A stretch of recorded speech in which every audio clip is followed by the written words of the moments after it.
This Thank was you. the start of that night. You're up, John. You came to my house. This was the start of it. Okay. Welcome back, everybody. We just had the first 15 minutes of the meeting, we just had a small recognition for Mrs. Jewett with some House resolutions and a Senate resolution. So we're going to start off the rest of the meeting. Prior to that, we did have a paperwork review, and we already did the Pledge of Allegiance. First order of business, the election of officers. We do have one new person rejoining the board. Mr. Perry, welcome back. Thank you, sir. As we do every year at this time, we do revote chair and vice chair. So I believe the way we'll work it is I'm looking for nominations for chair, and then we'll move to vice chair. So any nominations for chair? I'd like to nominate John Brunel. Second. Nominated and seconded. Any other nominations? Hearing none, all those in favor for John Brunel for chair, say aye. Aye. Opposed? Abstained, motion carries 5-0-0. Now for vice chair. I'll take nominations of vice chair. I'll nominate Frank Byron. I'll second. Motion's made and seconded for Frank Byron. Any other nominations for vice chair? Hearing none, all those in favor say aye. Aye. Opposed? Abstained? Aye. Motion carries 4-0-1. All right. The other thing we need to kind of deal with is the official committee assignments, which is Planning Board and Budget Committee, and we also have a new committee for capital planning. Does anybody have a desire to serve on the Planning Board? Kevin? No desire. Steve? So, Planning Board.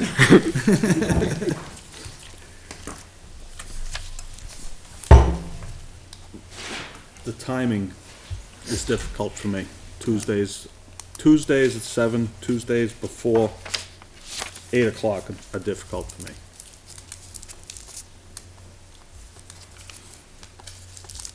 I know Frank's expressed an interest not to this year. Yeah, I can't, Tuesdays are mine.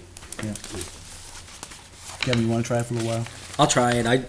I just don't know if I can make every Tuesday, but I'll try. If I can, if Frank's available, I guess I'll do it. How about this? I think I'm not gonna speak for Frank, but Thank you. if you can't make it, Yeah. feel free to ask me. I mean, I can step in and try to help out anytime. There, right? Not anymore, not to That join here. officially would expire Right, once okay. he was elected. So, I mean, I'll help out if you need me to. That's fine. I just don't wanna take the commitment that I can't willingly commit to. Do we, I forget, do we need to vote the positions in? I forget. Yeah. Oh, we just appoint, right? Yeah. Do we need to vote on the appointment then? I've never taken a vote on Yeah, that. I don't think it, Right, we just, We can just vote everything all at once. yeah, you Yeah. fill in the whole slate, and then Yeah. if you want to. all right, so right now we have Kevin as a primary Yep. member, Steve as a potential backup if needed to fill in. And the next one is Budget Committee. I think Frank should do it. I tend to agree if Frank's willing to do it. I know I've done it for a couple of years, it's a lot of work, and I need a break from it myself. Would you be willing to do it, Frank? Okay? All right, so we have Frank. I certainly can back up if you have a And I can conflict, too. also. So. All right, so that's Kevin and Frank, and then another one is for the new capital committee. Does anyone have interest in that? I think with the building committee and stuff like that, I think it sort of lines back up. I'd be more than happy to serve on it, at least from the board's perspective. If that's okay with the rest of the board. I'm okay with that, Chief. The only thing, Mr. Chairman, that we need to do is, I believe, if I'm not mistaken, we need to appoint members to it. Yes. So at some point, we need to come back around on it and figure out who should be a participant in that. Okay. All right, we should grab that too. I know we had a short list of some of the folks who are. Yep. Somebody else, I can try to hit them to see if they wanna do it. All right. Jason, does this need a signature, the agreement? Yes, it does.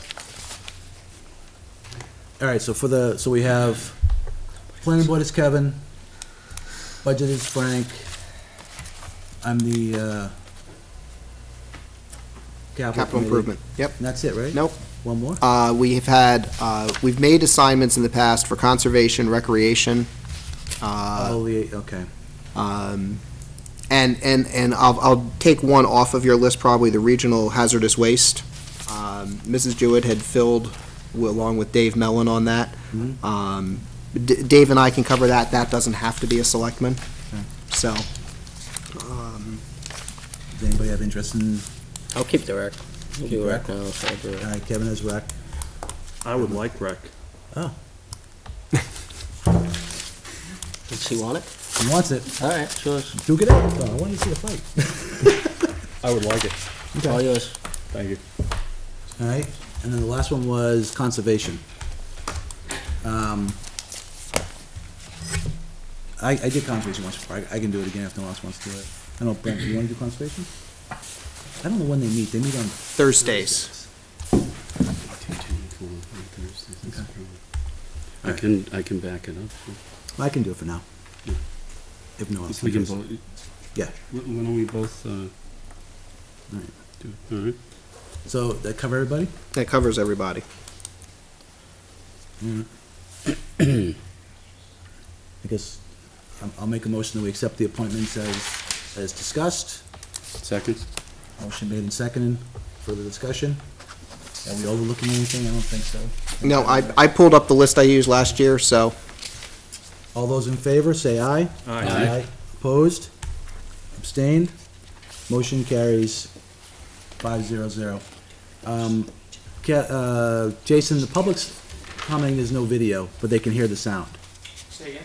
The public is here saying they can Hear it, but no. They can hear it, but they don't see no video. Yeah, I think that's something other than. Okay. Comcast, I believe. Yeah, that's what I heard. 22 is totally black, so, all right. Well, we have the recording, so we'll post it after the meeting. All right, next up is review of items for consent. In today's consent folder, it is a whopper. And pardon me, I'm losing my voice. Minutes of March 10th, 2014. Payroll manifest for 40, payroll manifest for 40. Yeah. Audio works, video works. All right, minutes of March 10th, 2014, accounts payable manifest for $50,452.03. Payroll manifest for $49,836.60. The reappointment of Joan McKibben and Tom Levesque to Conservation Commission. The reappointment of Al Raccio to Mosquito Control District. The appointment of Eric Cushing to the Zoning Board of Adjustments as an alternate. The appointment of John Devereaux to the Zoning Board of Adjustments. The reappointment of Patricia Texier as Deputy Town Clerk Tax Collector. The reappointment of Rush Blanchett to the Planning Board. The reappointment of Mike Croto to the Planning Board. A land use change tax warrant for map 10 lots 77-2, 77-3, and 77-4. Elderly exemptions approvals times 4. An elderly exemption denial times 1. A abatement denial for map 16 lot 16. An abatement approval for map 10 lot 15. An abatement approval for map 14 lot 193. An abatement approval for map 10 lot 77-1. An abatement approval for map 10 lot 77-5. A veteran's tax credit application times 2. The Litchfield Lions road toll at the solid waste facility request from May 17th.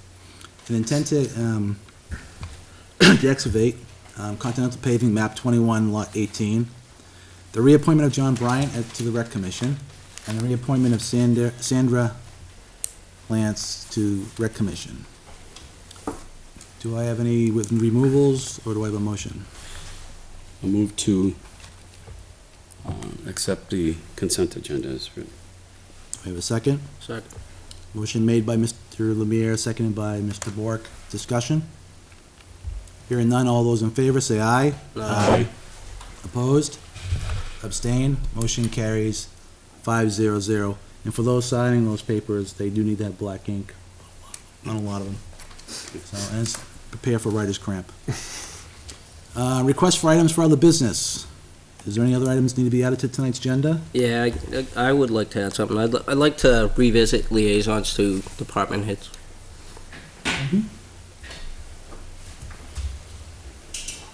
Mr. Chairman, I'd like to add to the any other business agenda, maintenance of town hall.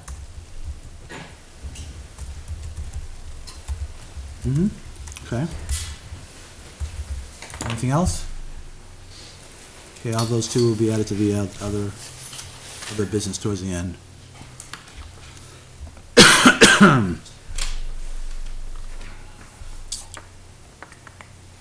Next is administrative report, new business, default budget. Default budget. As you may recall, the proposed budget did not pass last week, before last. So what I've done is working with department heads. We've identified some areas where between the Selectmen's proposed budget, Budget Committee's proposed budget, and the default budget to make some of the adjustments. You know, this is the same piece we did last year. We come to the default by math, which is not necessarily an indication of actual needs of operation year to year. Things change. So what I've put together is a list of adjustments to get us toward that goal, and had significant help from our staff in the days immediately after town meeting to identify some areas and some adjustments. Some of these are clearer than others. If you think about our process, we started putting some of these numbers together August, September of last year. So the good news is we have nearly 3 months of reality under our belt in this current budget, so that allows for some adjustments that were estimates. And when you look through the list, you'll see some of those are helpful and some of those are not helpful. I mean, I also can't put together a list and pretend that things that have gone up haven't gone up.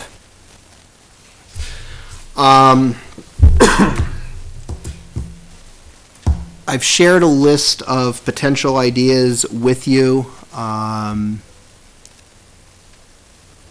I'm not sure, what's your preference in having this discussion? Do you want to go line by line? Do you want me to go over the highlights of the major items and those areas where we're talking more than a couple $100 of correction? So, the board has seen the highlights.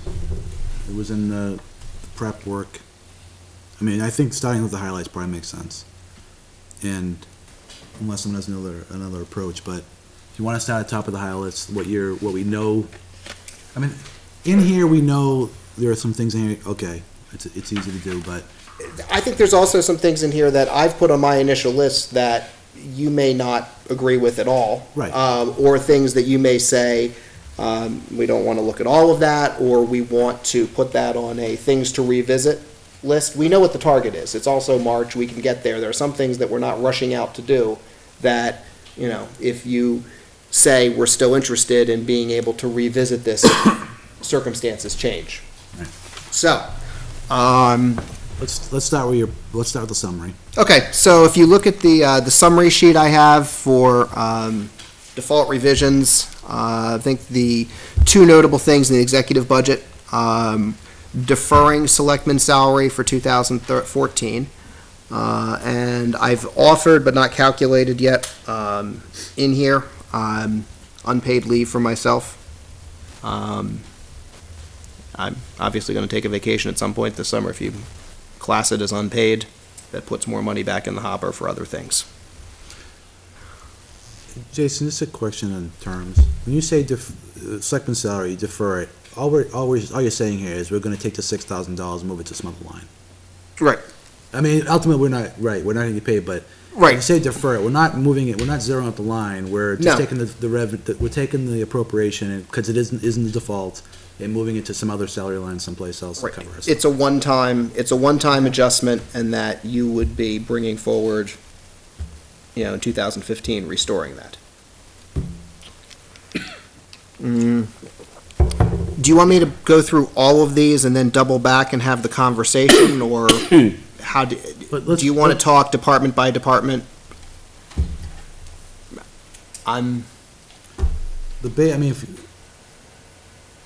let's just keep on walking through it. Okay. We're gonna get stalled in one of the bigger departments, I'm sure. I mean, we picked up some cost in town meeting, for the ballot machine coding. Information technology, 415020. We were able to save, again, this is the benefit of having better information 3 months in. Telephone and data, we've adjusted telecom services based on a couple months of combined billing. 3152, assessing, about a $3,000 savings here. We had planned to increase slightly to level fund for 2014 and 2015. This goes back to the previous default number and recaptures some of the savings we had at the end of 2013. Barring any additional savings this year, as if you remember, the way we budget that is part of it is a plan for the year 5 revow, and part of it is services as needed. The services as needed is the estimate. Any place we pick up on those services is less we have to raise over the 5 years. Assuming there are no service savings, your next year's cost would be $48,500 as a contractual obligation. Needed to put back in the about $2,300 of gross appropriation for the health insurance return from Personnel Administration. Selectmen included it, Budget Committee didn't. That's money coming in and going out. That's not.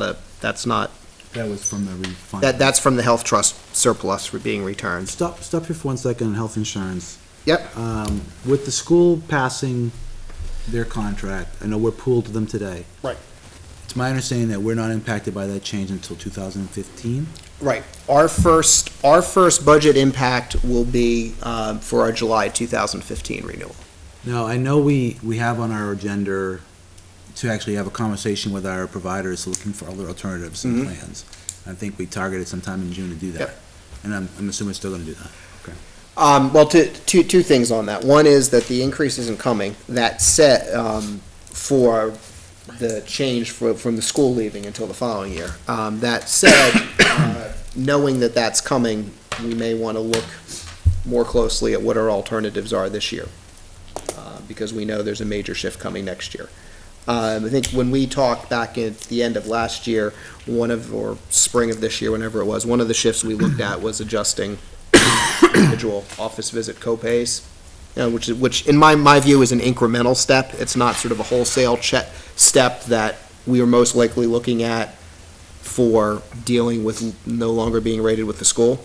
Mhm. So, the 6-month savings for changing that office visit was about $5,000.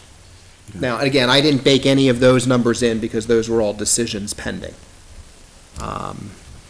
And I haven't received final numbers from Health Trust yet, other than I did see that globally they expect the rate to go down slightly this year rather than up. So, I know. no, that's what they were taking to their hearing. I mean, at the end of last year, they give us a not to exceed number, and I think that what I saw is what they were going into the hearing with was a decrease, albeit a very small decrease. It was like a 1.1% decrease. And that was across their whole pool, so what that means to our numbers, I don't know until I get the official numbers from them. Okay.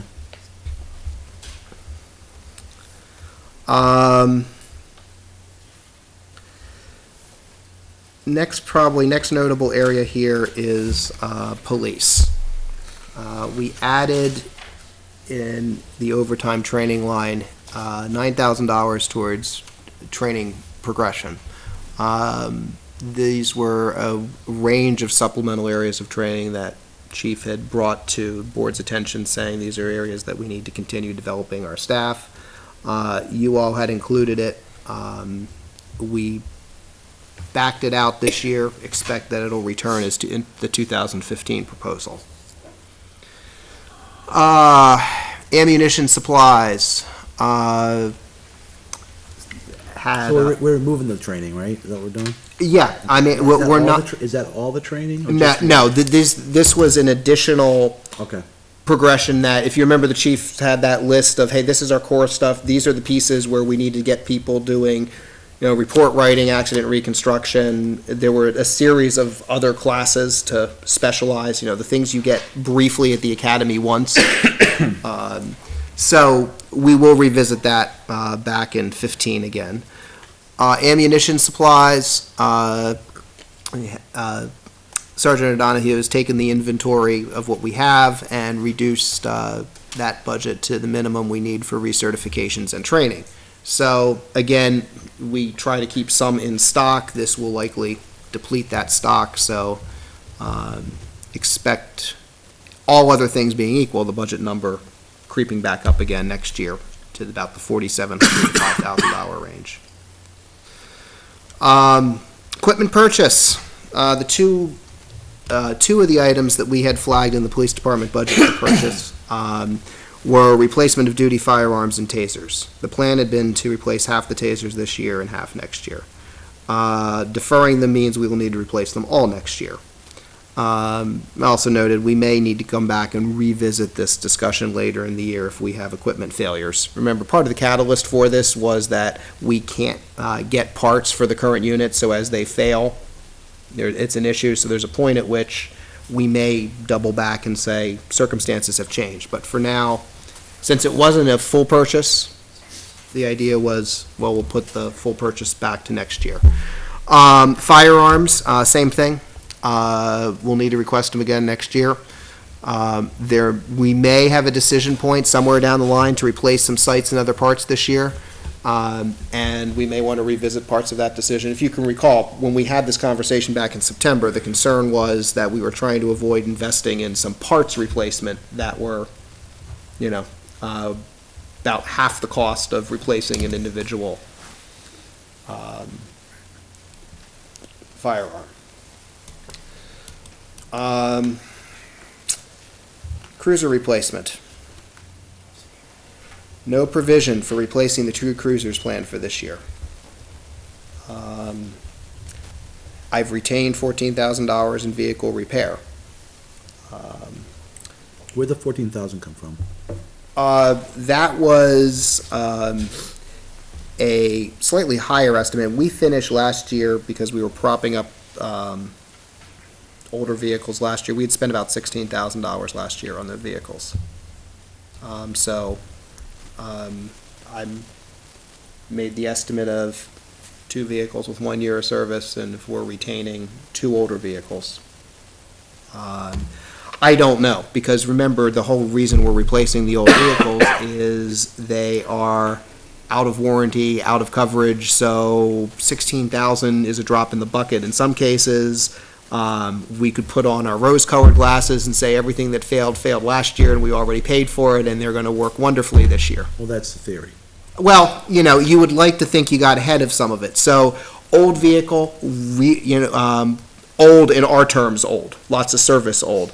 Hard to get a real solid number on it. What I have asked the chief at this point is to not authorize any repairs for those vehicles, estimated in excess of $1,000 until we have a chance to review.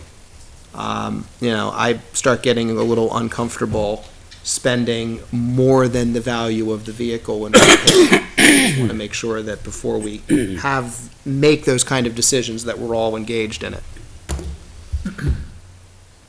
Does the chief, or can we get a copy of what the current mileage are on those vehicles? Sure, we can get a copy, yeah. Yep. The other piece on this is we've reduced some of the additional discretionary training in this budget.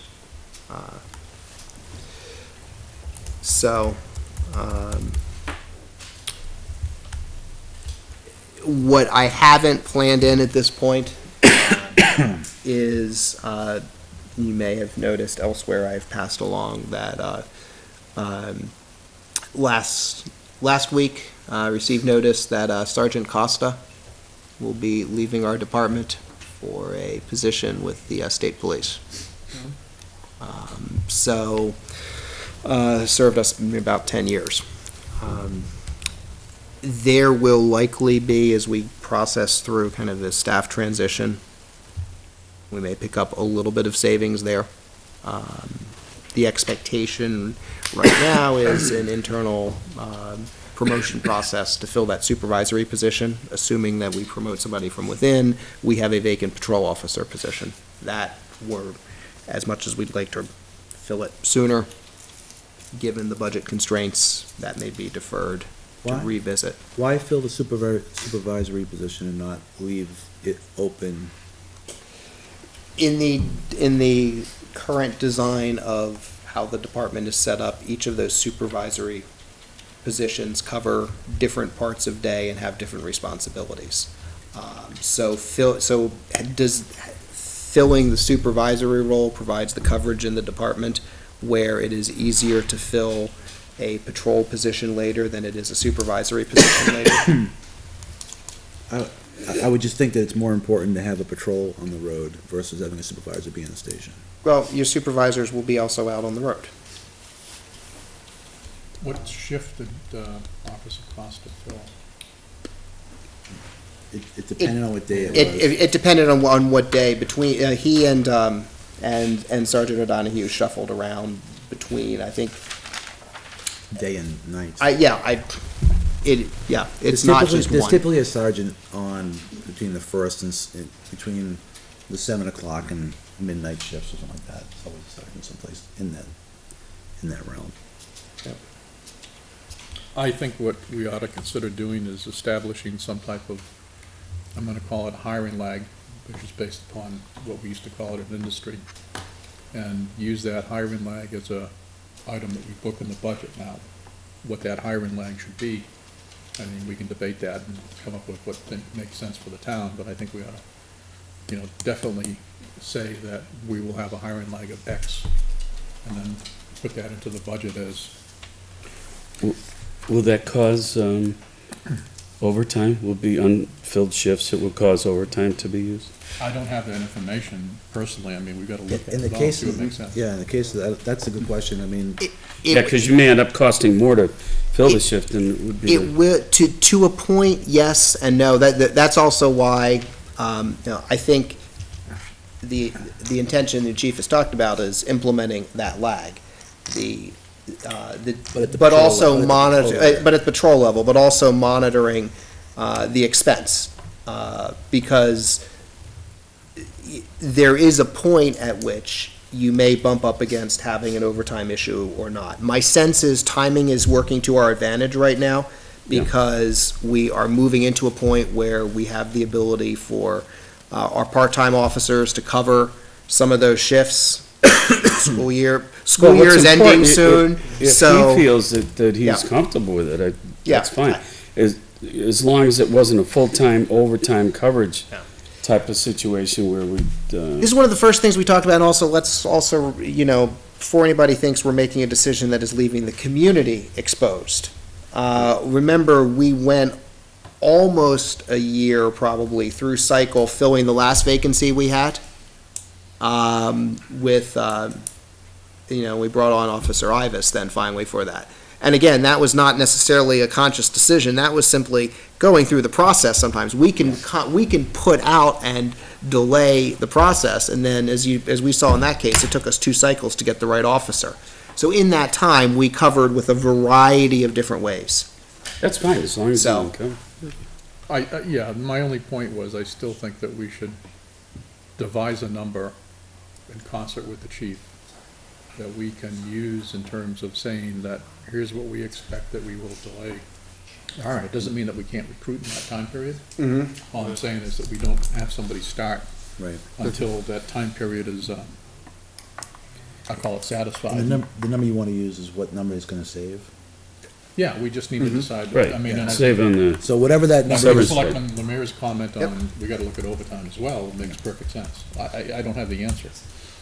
Yeah, I mean, as the chief indicated, when Sergeant Coster does move on, there's a period of time when, even when they do the internal promotion testing, all that stuff. Are they gonna try to backfill his, because I know they did it one time before where they promoted one of the Yeah, he- master patrolman into sergeant position for a short period of time to Yep. take on those duties. He, he that gonna I do think that is again? his, I think that's his intention. That was Because something that we- also came with a up in pay grade too. Right. But by the union contract, it doesn't save us any money. Because if you move somebody, I think it's beyond 2-3 weeks, whatever the time is in the contract, they have to be paid at that increased wage. And Right, they go and into they the did. And they step did. of the And my thinking incumbent. is that what we ought to do is see if we can, if need be, use the lieutenant to try and cover some of that as well. I appreciate that theory. My concern is the lieutenant ends up being more expensive, so if I don't have a body there and I move into It's- overtime. It's no more expensive because we don't pay the lieutenant overtime, number one. Number two, we're paying the lieutenant pay anyways. the- We We pay pay the lieutenant overtime. We do, We pay the lieutenant overtime. as a officer, Yeah. as a non-bargaining officer. Yes, we do. I don't That's think fascinating. he's salary, is he? He's not salaried. So That's right, he's not. then the other option is that you adjust the shift to match what you need, the same as we do with the other officers. I think, well, we can't do it. The chief has to agree to do it. So I think the chief needs to the chief needs to probably delay any hiring. And he needs to come back to us, what is that delay gonna mean in savings? And what's the impact? So we can help, make a decision if we support that or not. All right?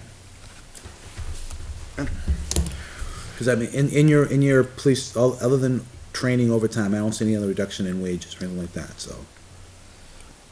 I don't see any notes here about what the savings were, because I know they're still kind of. Right, because I developed this outside of that. I'm trying not to No, I know. count any of That's those fine. savings. Did you incorporate into the cost increases in the police, the union contract approval? Nope, So we need to define what that contract increase is. I don't gonna need to amount define any part of that because that is entirely raised through the article. Next year, I need to include it, Next but year, this yeah. year, everything Yeah, is in it's the article. totally separate. That's- So, and in fact, there is sort of the backside of that, because it is an individual article. One of the pieces this year is, that was in the contract is an education stipend.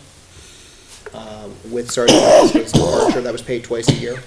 Yeah. That money will be available, so that will boomerang back to be available for us. What do you mean, for us, what do you mean? Because it's an individual article, and as an individual warrant article, you can repurpose those dollars for another need. So there's very few dollars you can repurpose there, but there's about $1,500 at least in that line, in that warrant article that will be Oh, able to be. because cost is Let's not. just leave Right. it. Right. Exactly. Oh, I So- get that, okay. I'm trying to look under every rock I can find here. No, I get that. Police support, in the area of coverage and overtime. And this is predominantly the clerk and the two dispatchers. No, this is the two dispatchers. This is the front window service. Okay, The chief secretary is no longer in that budget. okay. And what we've talked about here is adjusting to prioritize covering the day shift, moving uncovered shifts to evening, and turning over to county. It may mean that during some periods, county service is not going to be at the available at the dispatch window after 3. Okay. But I think this was an area where, So you're just taking the whole 47 out? right, yeah, it's split between those two lines. I can't tell you whether it's going to be coverage or overtime. It's going to depend on the person and the timing.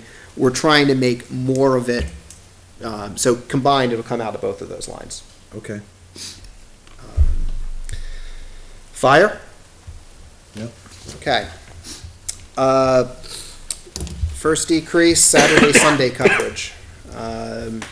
Discontinuing weekend coverage effective April 5th.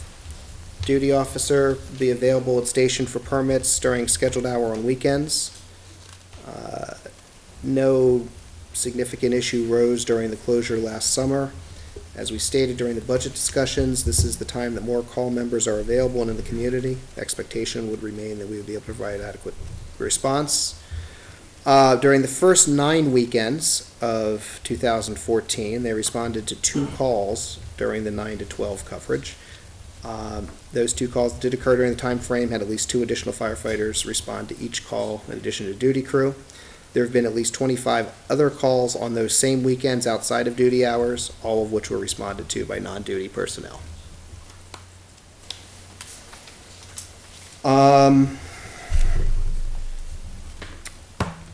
Several other small changes there with seminars, periodicals. Chief has offered, small money, but I just do want to point out, Chief has declined his contractual uniform allowance for a year. I didn't include in this salary, but I think in this calculation, I think it's important to know when the chief brought me recommendations of adjustments to be made, he again offered to reduce his own hours. He's based on 24 hours a week. And he said if you need to reduce it to a 20-hour a week. Again, I didn't count that in my initial calculation, but I wanted you to know that that was the offer that was made. Anybody have any questions on the fire before we move off too fast? No? No. Okay. Road agent's budget, consulting engineer, we reduced the provision for some additional design work. The upcoming plans and the road plan do not, for next year, do not seem to have any major need for drainage design work, as Mike Lane had this year. So, again, because we plan those a year in advance, this is lagged a year. So, depending on what we are expecting for road work in 2016, you may see this return back to about the $15,000 level it was in the 2015 budget. Building maintenance and repair, reduced there $1,000 there. Road maintenance, the road agent brought me a number of suggestions back here. In some cases, slowly reducing some of the preventive cutting for tree maintenance, reducing some of the discretionary areas we have for road sweeping. Road maintenance. We still plan on spending the about $25,000 used towards routine maintenance and repair that's within the budget. What we're looking at here is spending about $10,000, about $15,000 remaining in the road maintenance line, and about $10,000 that's will be left over in the balance in our block grant lane after the Mike Lane work. Now that we have bids in for Mike Lane. That's assuming there's no overages, no other gutches when we go through the project. Yeah, there is a contingency in there already for Mike. Okay. And the sense is, despite my usual paranoia, that actually the number for Mike might end up being less rather than more, so. Culvert replacements, catch basin cleanouts, again, catch basins will reduce some areas that are discretionary, so I'd expect potentially the return to the $12,000 level in Yeah. 2015. Now, cover replacements, what was that number? It's not $2,500. Yeah, it was 2,500. Now, we replaced a ton of culverts last year. We replaced, yeah, we did. We will replace on an emergency where's- basis. But when we have to replace them, where's the money gonna come from? The culvert replacement line, Which has nothing in it. which has nothing in it. Okay. So back to. And we're back to we're back to trading off from it. We're not going in with any plan this year for it. And some of the things we do ourselves, and some we hire out. So, I mean, if we have pipe, if it's something where we have pipe on hand, in which case in some cases we do, and Jack does the work, there's no third-party charge. Right. So, some of the culvert work we did last year was in-house work. I know Jack and Les did a fair amount of work last year, but. Yeah, I know. And the catch basin cleanouts, I thought that was also a stipulation in our stormwater management, we had to do those. We have to do a certain amount of them. This does a little bit more than that basic amount, because we had some other areas where we were concerned about Okay. risk and catch up. And I can't tell you what the number will be next year, because it'll be basically, it should be about the same, but with the potential release of the EPA stormwater permit, all bets are off as to what they may require. Salt, well, we've obviously already overspent the salt budget with winter. If you recall, last year, one of the major ways we were able to deal with being in a default budget was we had a couple winter storms reimbursed by FEMA. Well, winter has come and gone, and none of these are FEMA eligible this year, and it's been a longer winter. So what I flagged here is this is one of the reasons that we set up the Public Works Trust Fund. And so we may well need to tap that Public Works Trust Fund to cover some of these winter costs. And you're estimating 7,000 so far? I would expect 7,000 to 10,000 so far. And again, what I'm looking at is, as we've talked about in the past, you wait and see where you are at the end of the year and then move the eligible expenses. If things come our way, I'm not gonna spend the money and take it out just because it's there. I think tapping all those trust funds are the place of last resort. I gotta say, though, we're looking at them now, there's a good chance that in a budget, an actually approved recommended budget, we might be bumping up against, or at least thinking about it, about those kind of costs, just because of what we've seen this winter.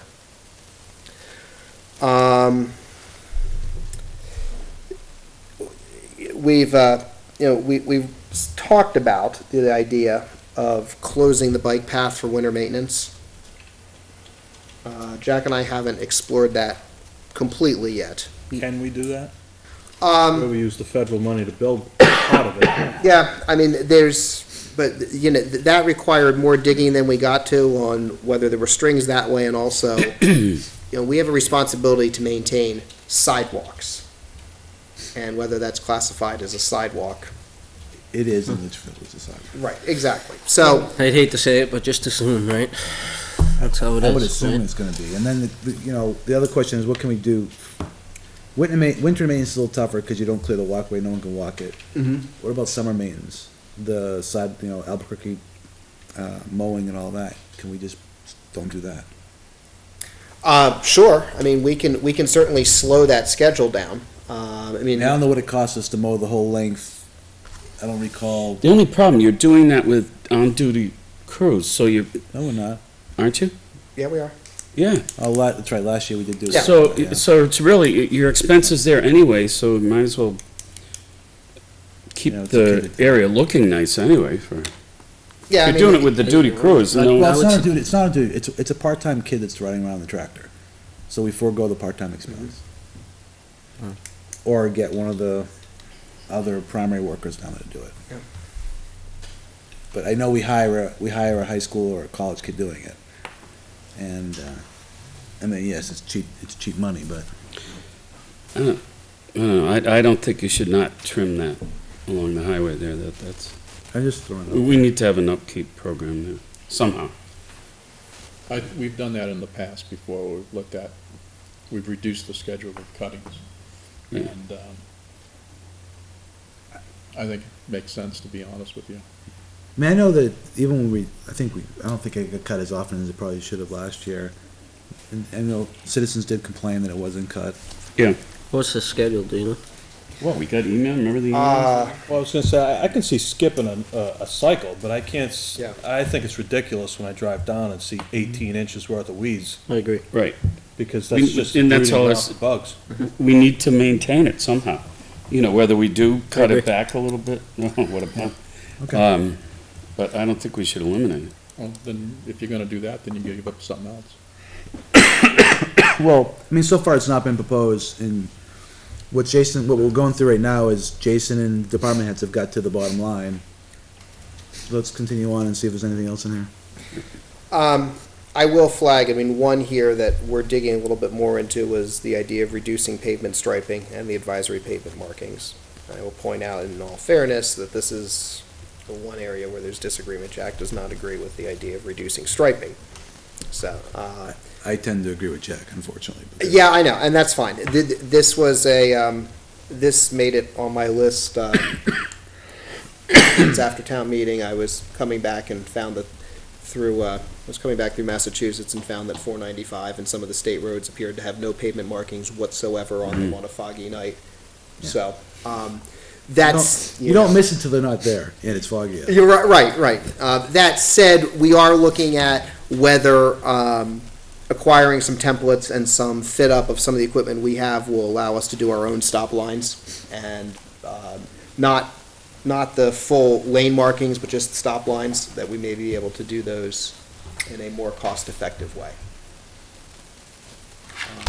Again, I didn't bake that into the costs, but in addition to what you see here, know that in just about every department where there is a place to make an adjustment, if there were some numbers that we couldn't quite quantify yet, I've talked to every department head about more items or things that they can go slowly on or things to revisit.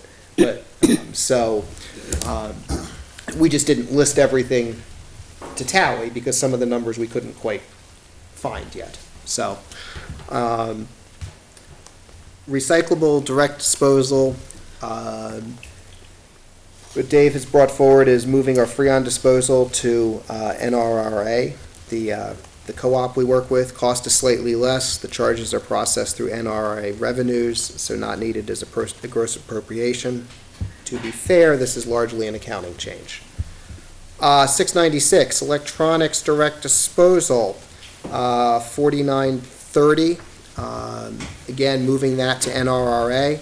Cost has a different basis, should be approximately the same depending on the types of electronics received. Again, this is an accounting adjustment. And notice too, I had to put back in the skid steer. But again, I baked in the full cost now, but recall there is a possibility of a $5,000 offset via New Hampshire the Beautiful. Again, not counted in this budget because we're still trying to see if it makes logistical sense and the numbers work. But Dave's exploring a program with the co-op as well for wood recycling. Right now, it's processed through our construction and demolition debris. So there's a possibility of a cost per ton being less.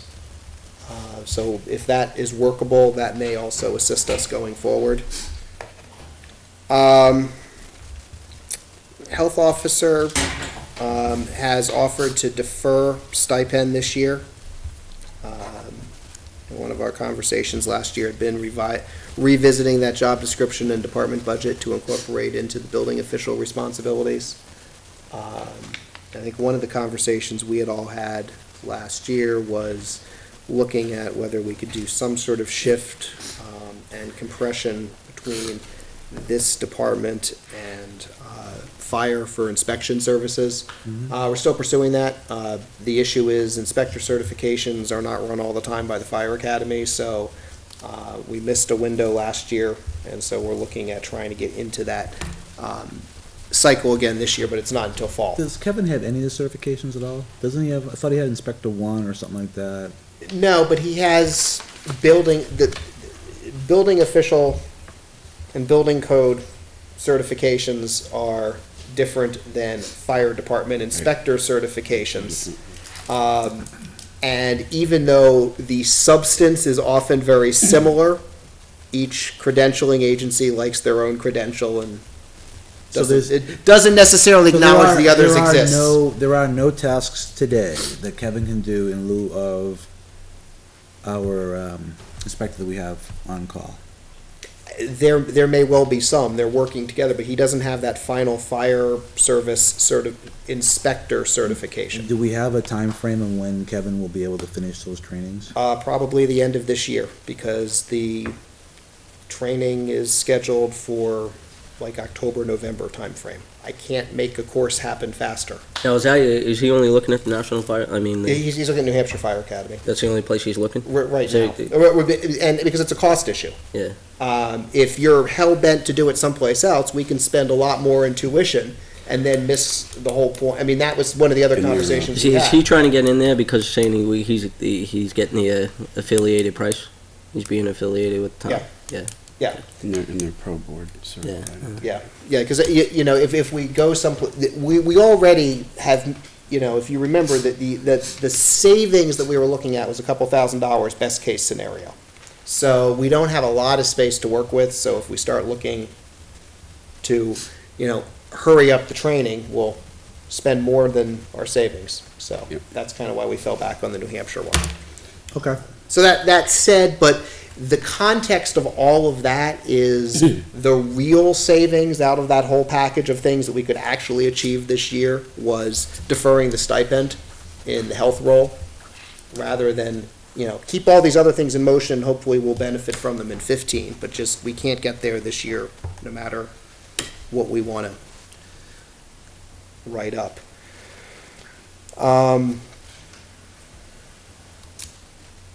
Slight decrease in parks for furniture fixture purchase. That's all we can reduce in parks?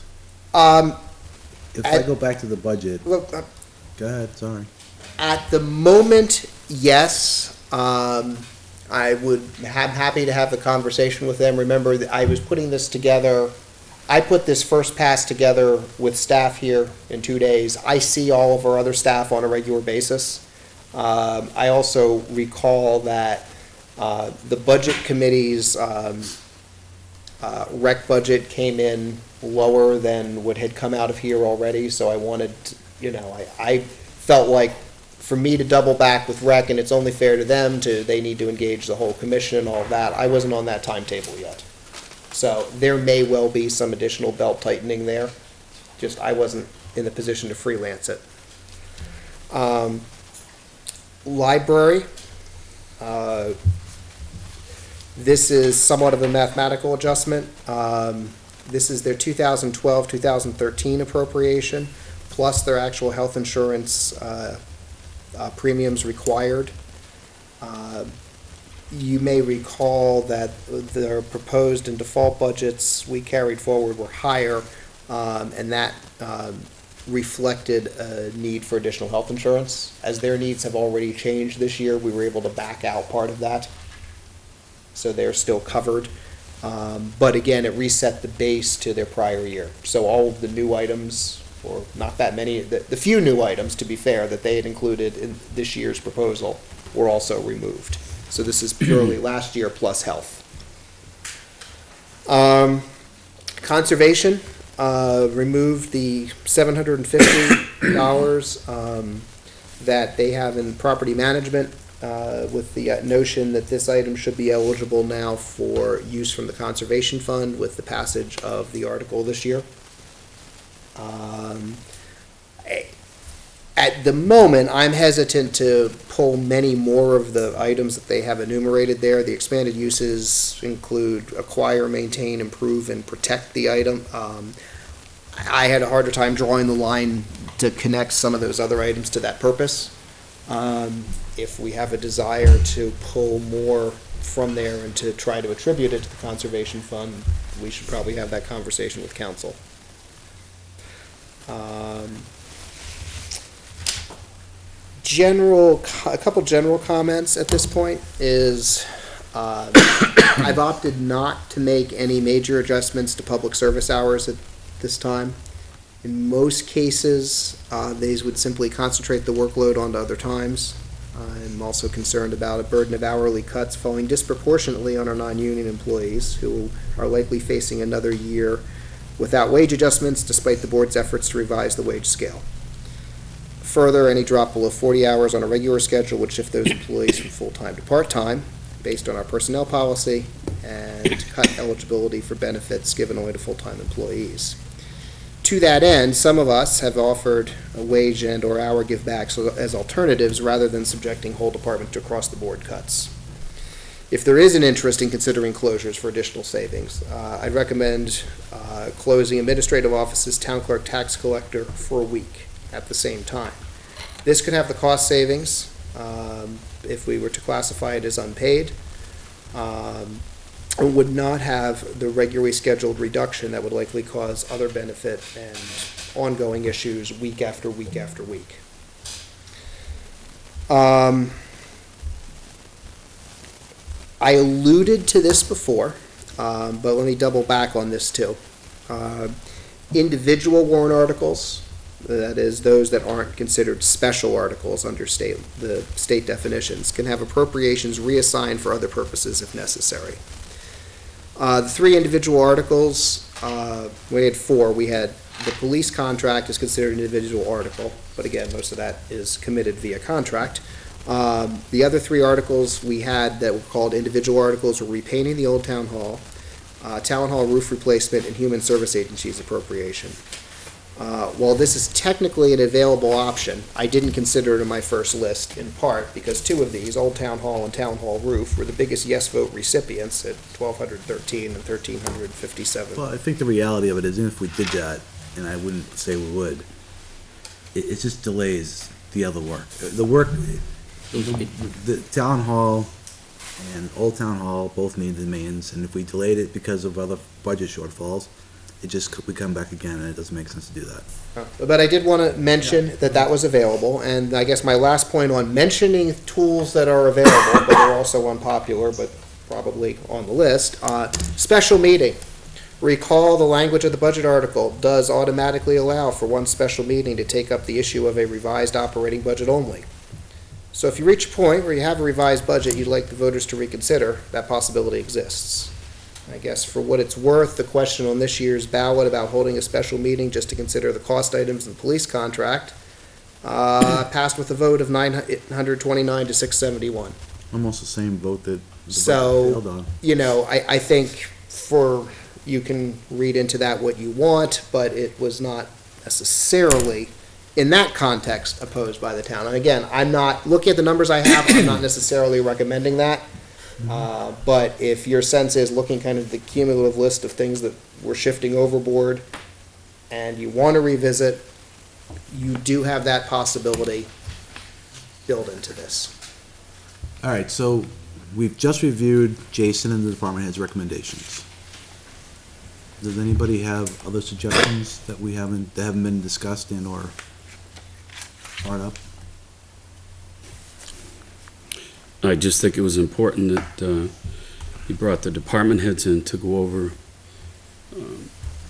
the alternatives with them, and I think it's a good collegial way of adjusting to the fiscal reality. So Yeah, I think it's a good exercise. I think as my note to the board said, after, Jason, the department heads and Jason got together the day after the election. Yep. And they started putting their heads together. So this is a result, this document is a result of all that work, their willingness to adjust and to try to achieve to the bottom line. It's a nice job. So, now, I mean, again, this gets us, without any other adjustments, this gets us to that bottom line. There are a lot of things that are being deferred and things that are not gonna happen. There's a lot of assumptions that things are gonna stay in line, cost-wise. Do we have any other ideas or anything else we want to put on the table? Like, I mean, you talk about closing town hall, and I know it's been talked about in the past by several of us. I mean, if we do that, you're suggesting that the whole town side shuts down. It makes 100% sense. It can't work otherwise, because if the phone's ringing, they're all gonna, if we were to do that. Mm-hmm. All the employees can use their earned time Right. as a buyout, right? So that would. Via a buyout, so. But what does that do to those? Because the earned time is also where they're accumulating their vacation and sick Right. time. Does that put any of the employees at risk? Because they're sick, they don't have time off, they don't have time available when they're sick, or. Without looking at each individual person's circumstances and knowing sort of how they plan their earned time, I can't tell you. I mean, I know that, most people aim to take a week off at some point over the summer or more. And so this just is kind of an accounting shift for that, and also we try to not have everybody gone at 1 week, so. Right. So it may just, in some cases, it may be a back shift for people. Again, I didn't have it in my initial proposal. If it's something the board would like me to explore further, this isn't a long. At this I can have a point, conversation. we don't need to explore that, right? Well, the question I have is, what does it actually save us? how much money does shutting this town hall for the week save us? I'm not saying we're gonna do it, I'm curious as to how much money we're talking about. Is it $15,000? Is it $8,000? Is it $5,000? Probably closer to the $5,000 to $6,000 range, off the top of my head. Again, if you're interested in keeping it on the possibilities to review list, one thing is to contemplate, okay, what's the real number? And then, what are the rest of the implications for it? So. Okay. I think I'd much rather not reduce services for the taxpayer if we can, and attempt to handle it within the default appropriation. And I've been saying that all along, but the taxpayers have defeated the operating budget, and in the operating budget has been level services. So, to me, is that a message that we have to reduce services? I mean, the problem, the defeated operating budget and then all the additional things is confusing. Because we have a police contract that got renewed, that got approved, that, took care of the union side of the house. Mm-hmm. But we can't operate, we can't even put we can't put them in valid cruisers. It's just, it sounds like the voters want us to reduce services. I don't know that.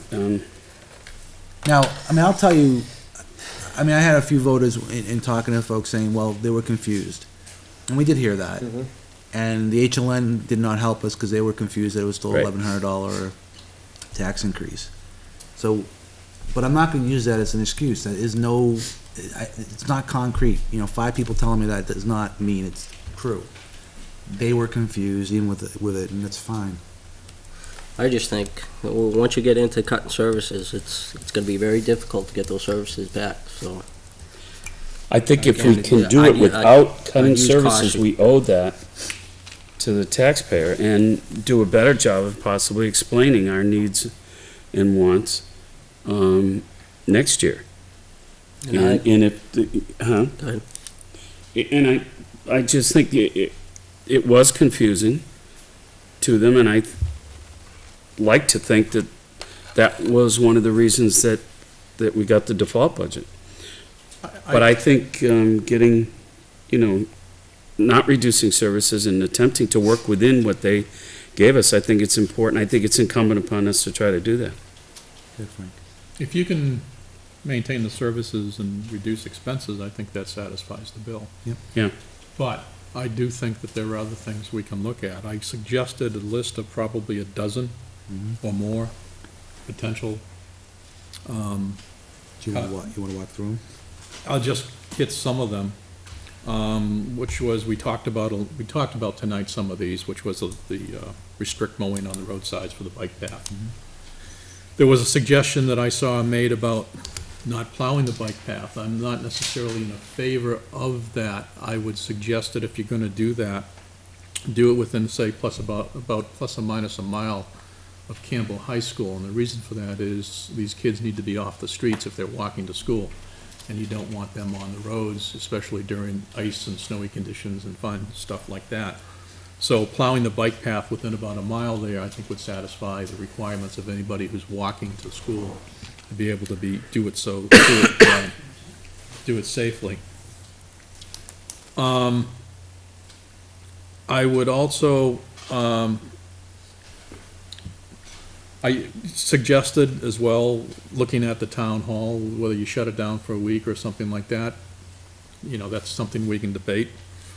One of the things I talked about is the possibility of re-examining our use of animal control officer that's dedicated to Litchfield. Can we subcontract that out on an as-needed basis to, for example, Hudson or Londonderry? I don't know the answer to that. It's worth taking a look at. Maybe we save some time or money to do that. The suggestion of having Kevin fill the fire inspector role, I think, as we just discussed, there's some problems there with the timing of training for Kevin. I suggested deferring the replacement of the patrol officer for a determined period of time. And one of the things I would strongly suggest is that you examine the planning board budget in terms of the use of the circuit rider. I think that while the circuit rider is important to the planning board, I think that there should be a reexamination as to how much time we have that circuit rider attend the meetings.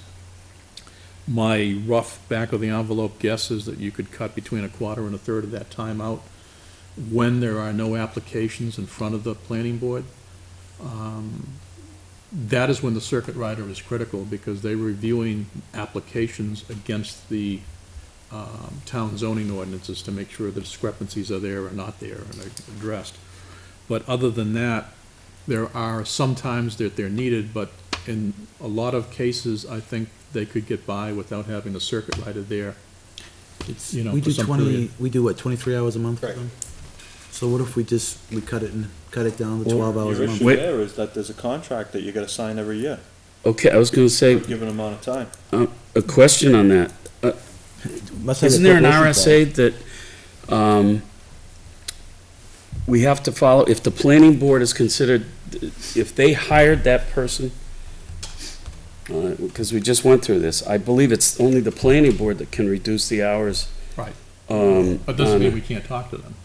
Sure, oh, no, I understand, but I don't think, we can't unilaterally reduce those hours. No. but Under state I law. think talking to the planning board and having a discussion about how frequently we have a circuit rider there makes sense. Yep. The other thing is, to Steve, your question, I think, the contract between NRPC and Litchfield is for up to. So it doesn't mean that we have to use that, we could decrease it if you follow my drift. That'd be great, I just know that there's a contract signed, so. Right, no, there is. Yeah. Well, and And I guess overall, my suggestion on the path forward would be the following. Number one, I think that Jason should be given the direction to go ahead and book these changes into a draft, I'll call it budget, that I would suggest that we do not take and defer increases. We do not defer the salary people are supposed to get, or vacation time, or things like that. With the exception, I would suggest, of the selectman stipend, and eliminating that, to me, is fine. Whether the other selectmen want to do, that's a vote of the board. I'll leave that up to the further discussion. But do that and then see where we come out, and then make a determination on where we come out as to what we've got to do. I also want to caution the board, having been through this before, that don't just hit the number. You got to go below the number, because trust me, something's going to come up during the course of the year Oh, yeah. that's going to be, we didn't realize we had to do that, or some surprise that's going to cost some money, so. In Yeah. addition to that, I'd like to see the number that we're physically pushing off to next year. Things like the taser purchase and stuff like that, that's gonna have impact next year if the number's gotta be pushed. But other things that are cuts, or cuts or something like that, those aren't necessarily deferred, you know what I'm saying? And- I'd like to see what that number is as well, because it's one thing to reduce it this year, but it's another thing to burden ourselves going into next year as well. And there's one last point that I'll make, and that was a discussion that was held concerning non-special warrant articles. It doesn't mean that we should take the non-special warrant articles for use. What I would suggest is that we hold back on executing the non-special warrant articles until later in the year, so that you can get more experience under your belt and understand where you're going in terms of your budget, before you have to make any decision on that. For example, painting the old town hall, I'm sure you can do September timeframe or whatever. By that time, you should have a good knowledge of where you're gonna go, that type of stuff. So, I would agree with that, because the people voted on those too, and we've got to be cognizant that I wouldn't want them to think that, you know, hey, with large majorities on it, and so I mean, that would be the last thing I'd want to Well, do. I think that That's that's a really good right. point, to wait until the end in an absolute emergency, and make sure that we explain that to them, if we have to do that. Another question I raise in terms of the warrant articles, is like the roof at Town Hall. I mean, if we could get a contract signed with somebody that maybe they only take half of the money this year, that we can hold it as the emergency fund You know what I'm saying? Maybe they'll accept the second half of the payment next year. It's worth asking. I know it's not gonna happen, but Yeah, I mean, the issue I'm probably gonna have there is if the work's done this year, I need to book it to this year. It's not, it doesn't matter when the bill Right, and comes in if the it isn't mail. approved next year, then what happens? So, then you gotta find the money to pay. Yeah, right. And Right. Now we're in, All right, I understand, I'm So- just saying it's, so what we're agreeing to, and we should vote on it, is the proposed adjustments that Jason has outlined for us today. He's gonna work, that's gonna be a starting budget basis. And then, in lieu, you're gonna come back with a report, let us know exactly what's being deferred, totally being deferred. I mean, there are things that are just not happening, and there are things that are completely being deferred. What that number is. And we're gonna slow spending. Yep. So things that can be delayed until we get a better understanding of what's happening, we're gonna delay, so. I'll move that, Mr. Chairman. Okay, so motion's made to move what I just said. Do I have a second? Do I have a second? I'll second it. Okay. Motion's made and seconded. Now I'd like to amend This- it. I was waiting for it to just. Let it die so I can reconstruct it. All right. What I'd like to suggest, what I'd like to amend it is that we, Jason suggested some deferred salaries. For example, I remember a health enforcement officer was one. The That type of stipends. thing. The stipends. S- right. stip- yeah. That we add those back into the budget with the exception of the selectmen's stipend. So that's my motion. Okay, so you're just leaving the stipends that we took out that aren't The selectmen's. stipends and the deferral of vacation time or whatever it was. and Right, stuff. yeah, the only, so technically, the only one you're adding back in at this point It's is the health health. officer. Right. The ideas from, say, fire chief and I were, Those are all just outstanding. they're there when if you need them. Okay. I'll second his motion. Okay, so the amendment's been made and seconded. Further discussion? So first to vote for the amendment. All those in favor say aye. Aye. Opposed? Abstained? Motion carries 500 on the amendment. Back to the main motion that's been amended. Further discussion? We've zeroed out the stipend for the selectmen. The $6,000 has been removed. Right. Which really means it's been moved someplace else, but yes. And just for this year. Okay. I'll make sure to clarify that. All right, any other discussion? Hearing none, all those in favor say aye. Aye. Opposed? Abstained? Motion carries 500. So Jason, will you start backing us into the budget system now, so we can start seeing how these accounts are running? Yes. Okay. Somewhere after I back these in, when I plug them all in, there will be an arbitrary adjustment somewhere. I'll let you know where it is, just to make sure it aligns, because I have to put the actual number that meets the bottom line into the budget. Can we target next meeting to have the estimate of what's Yeah. being deferred out? Mhm. Where we're sitting for next, so far, okay. Yep. So let's make sure. Yeah, and some of the other options we talked about, I'll start fleshing out what those are, and if any other And I- great insight comes up, I'll share that. And we probably, in your report too, every other week, we probably should make a note, look at the budget, right? So help highlight anything that's of concern. We all watch it, but if you're looking at the day-to-day, let us know what we're missing. Yeah. All right, so that's it on the budget. We are later than we thought we were gonna be. So Jason, I'm gonna delay you here. We're gonna open That's the fine. floor for public input. So for anybody who wants to step forward, public input, please feel free to step forward now.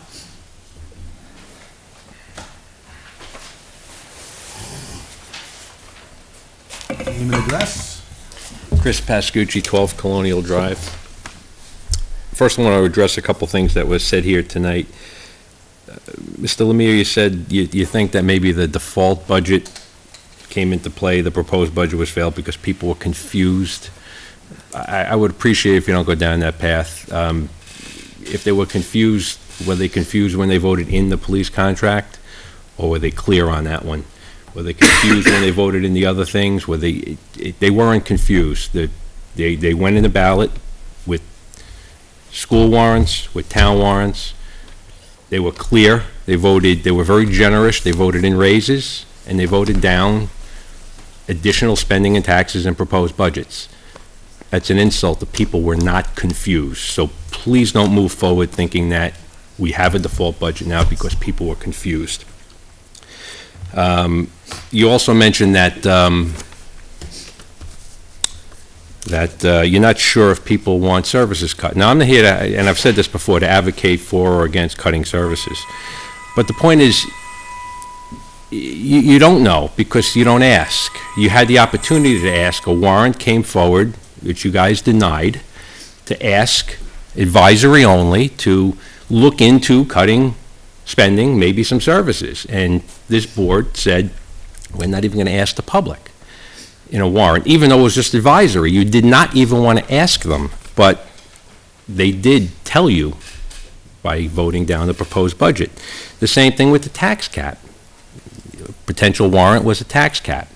You guys would not allow it to go to the voters, but yet the voters basically gave you a tax cap. Again, they were not confused. Mr. Bork, you said once you cut services, it's tough to bring them back. It's usually the opposite. Once you get something, it's tough to cut them. It's just, my take on that. It's easy to, it's always easy to give something back or restore something. It's always hard to just cut it. Another thing, Mr. Brunel, we've always heard, you've said a few times that the majority, you don't hear from the majority. You've said it to me here, you've said it in various meetings, but again, I just want to emphasize, I hope that you understand that the majority did, you heard from them, they spoke on Election Day. They were very generous with the increases on the contracts. I think that's a great thing. It shows that the voters are willing to spend more money when asked. They like to be asked, and they are generous with the money. You guys had also approved, Mr. Perry, you weren't here then, but a pay plan was approved. That money wasn't in the budget or in the default budget. So now I heard you talk about it. You have an approved pay plan with no money to pay for it. I think that should have went out to warrant. My guess is the voters probably would have voted for it. Mr. Perry, on candidates night, you said you think it should go out to warrant. I'm hoping that maybe you could bring it back up now and be true to your beliefs and maybe put it on a warrant for next year and get it properly and adequately funded so we don't have to go through these, where you're going to find the money now to pay for it. And then the last thing is, I know part of the money is you guys had voted at the meeting before the election to join the local government center, the LGC, something that was you guys originally rejected and took out of the budget. Now that's over $6,000, and now you guys approved that before you knew even if you had the budget approved. I was wondering if there's any way you get that money back. I mean, Mr. Byron, you're a rep. Mr. Lemire, you're on the board of directors of the local government center. I'm guessing we could probably get the information we need to get by not spending that money, especially now because the money is so much needed. Thank you. Anybody else?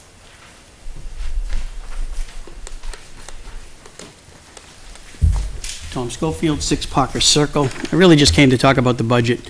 I think you selectmen have been sent a pretty powerful message from the voters, and I don't know if you really analyzed it, but this year's budget over last year's budget, in terms of no votes, the no votes last year were 4 over and above the majority, so you really only lost your budget by 4 votes. This time you lost it by 64 times more than that. 32% more people came out to vote, which equals about 387 people. Of those 387 people that came out to vote, you only picked up 67 yes votes over last year. You went down in flames at every 2 out of 3 people who cast additional votes this year said no to you people.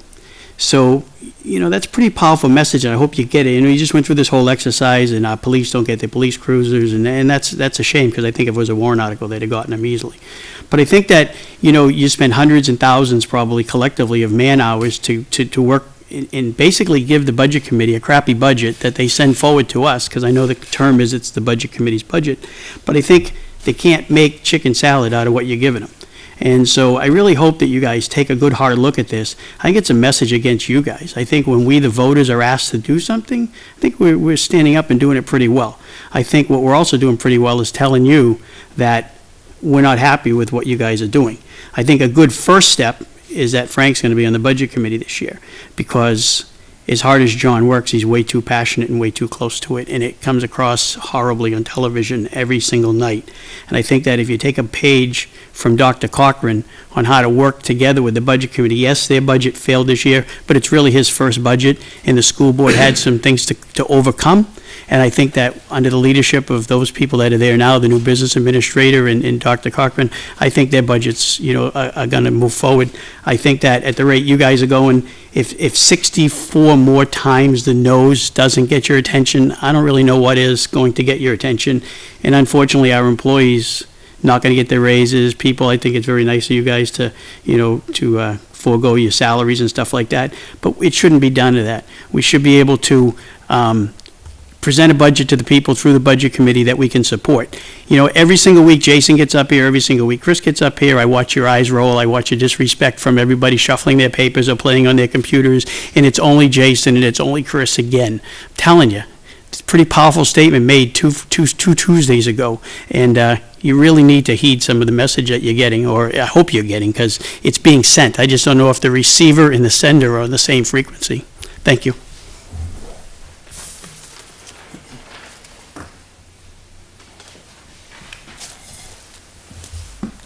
Jason Grade 11 Perry Court.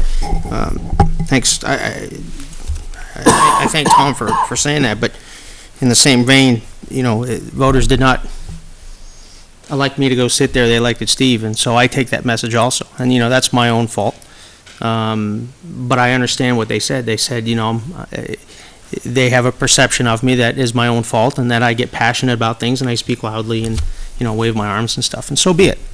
So if I want to participate, I have to listen to them and move along. Otherwise, I don't get to participate at the table. And I'm okay with that. I kind of had some different questions tonight. I'll start with the budgetary one. I know you guys gave back your salary, your stipends this year, but I missed it as I was setting up over there. Where's that? Is that already decided where that's going? Those dollars, or is it just going back to the kitty to divvy up later?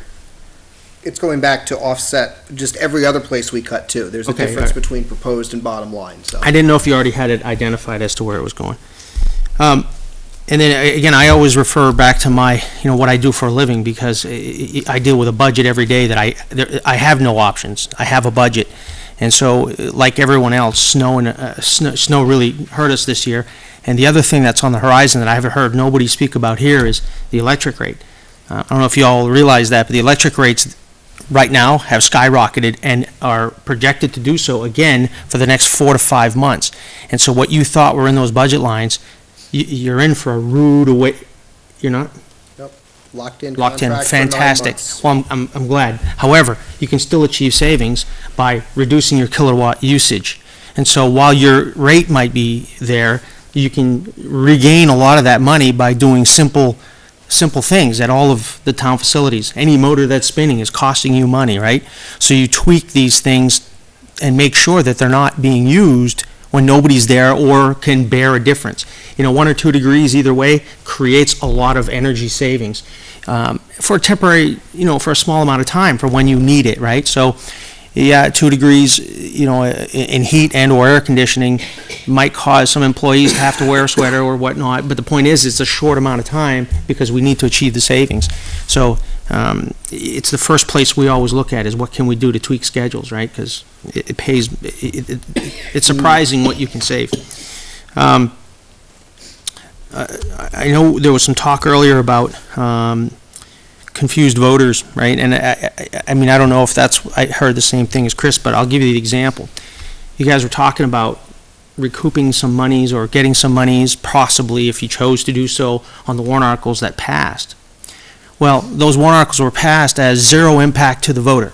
Okay, and I'm just explaining to you that how the voter sees this. Well, it didn't cost us any money. It was no impact. Everybody said it was no impact to taxes. It was no impact. Yet all of a sudden we're talking about we've got money from those that we can spend. That's what confuses voters. So while you five may understand the technicalities of that, of course, Jason does, all the voter sees is, well, wait a minute, you said it was zero impact. How is there money now for that they can take to spend, right? It causes mistrust and confusion. Okay, so if there is confusion, it's self-generated because nobody eats and breathes it like we do. Okay, so make it easy on yourselves. Don't play the shuck and jive, and even the conversation, people at home are going, how did they do that? Where did that come from, right? And then you can't explain it. You ain't got enough time to explain it. And then a couple things about the minutia, right, I guess. Are all public boards currently meeting on a regular basis? Yeah. They are? Yeah, the only one I could think of would maybe zoning board and maybe If not. they don't, your ZBA doesn't meet when they don't have Cable cases. committee? No, probably not very frequently on there. You don't have the answer to that? I'm not on the cable committee. I'm a contractor. I don't know.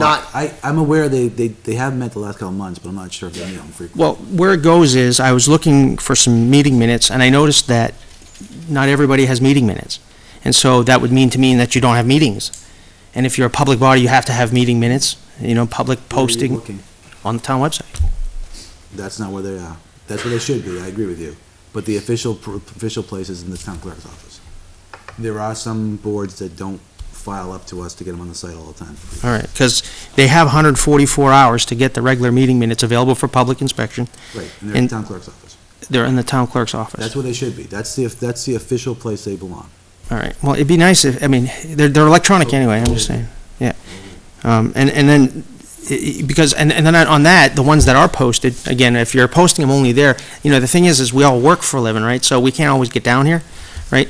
So, and then even if there's talk about shutting down a little bit, it makes it a little bit difficult to get the meeting minutes. And in this world of electronic, I like to pick up my phone and just get the meeting minutes. I know you understand what I'm saying, John, but, and then there's 72 hours to post the non-public meeting minutes. I can't remember ever seeing those.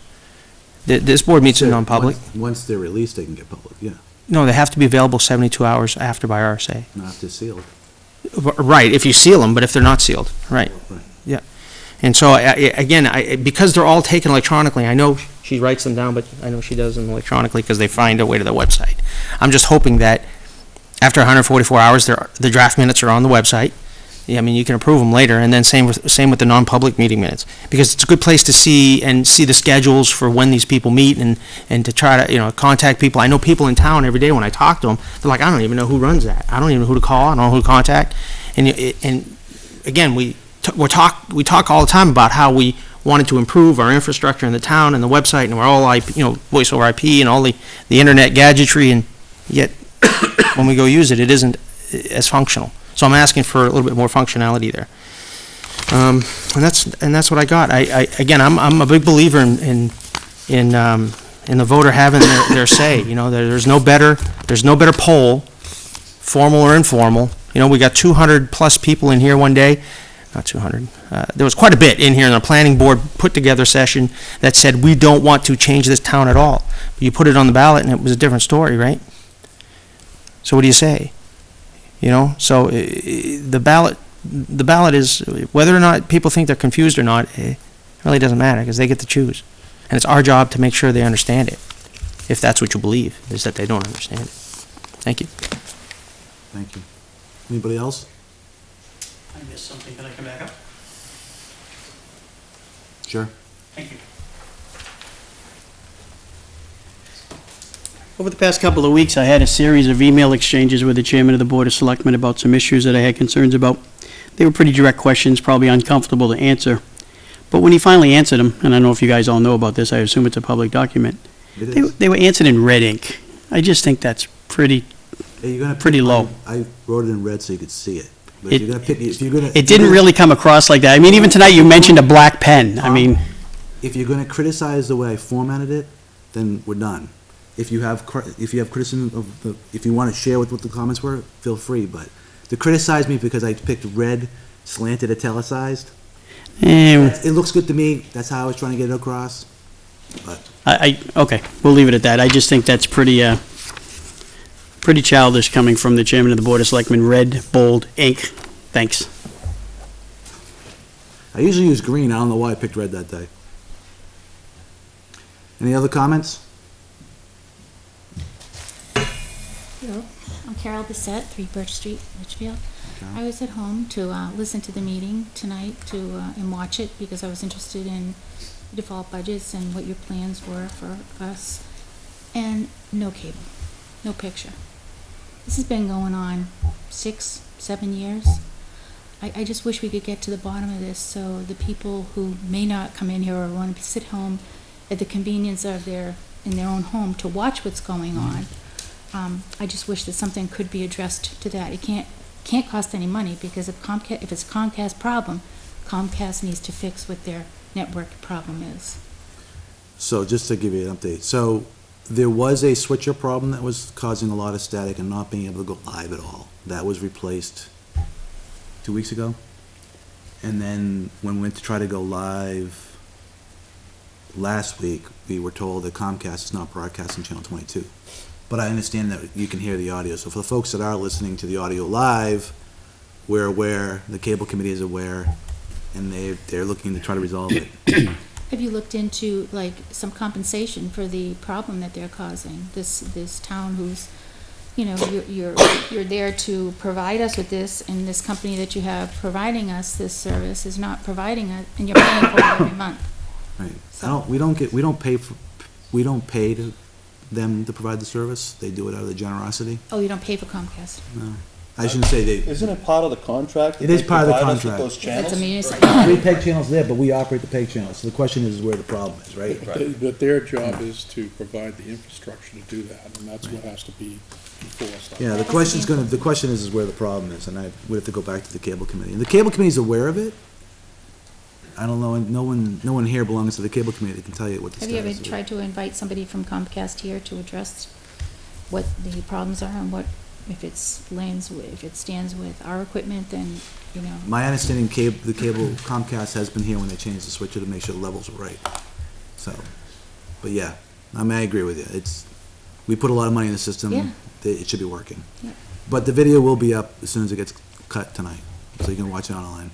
So we do make all of our meetings available via our YouTube channel and plus the Pig Central for replay. I would like to suggest that the board send a letter to Comcast directing them that we're concerned that we're not having success in terms of getting this cable system up and running, and that we either A, need their help, or B, need them to fix what the issue is to make sure that these things do get online in real time. So I would only suggest that we need to talk to the cable committee first, because I am not convinced that it's Comcast. If I can just add one chapter here into this, do know from member of the cable committee that they are planning on working this Friday with Comcast to work through the issues. I'm aware of that too. And so before we go chasing that much further, I want to see where that's resolved, where we go with that, because it's not under the selectmen's direct supervision, since it's sort of handed off to the cable committee, so technically we sort of stay one step removed from this. So on my end, I don't know which group to look at to say, hey, the ball's in your court. Well, if that's the case, then I would like to have the Board of Selectmen invite the cable committee chair or his representative or delegate to the next meeting of the board to discuss what they found. I would like that too. I think that would be worthwhile, because we were a few months behind in getting their We've been trying to get him to come in for his budget. budget reviewed, so if you would like me to Please. formally schedule that invite, I will. Yes. Okay? And we'll have the results from Friday's effort. Yep. And I know I believe part of the problem is resources, and it is like it is, but, anybody else want to speak in public? I have one other thing.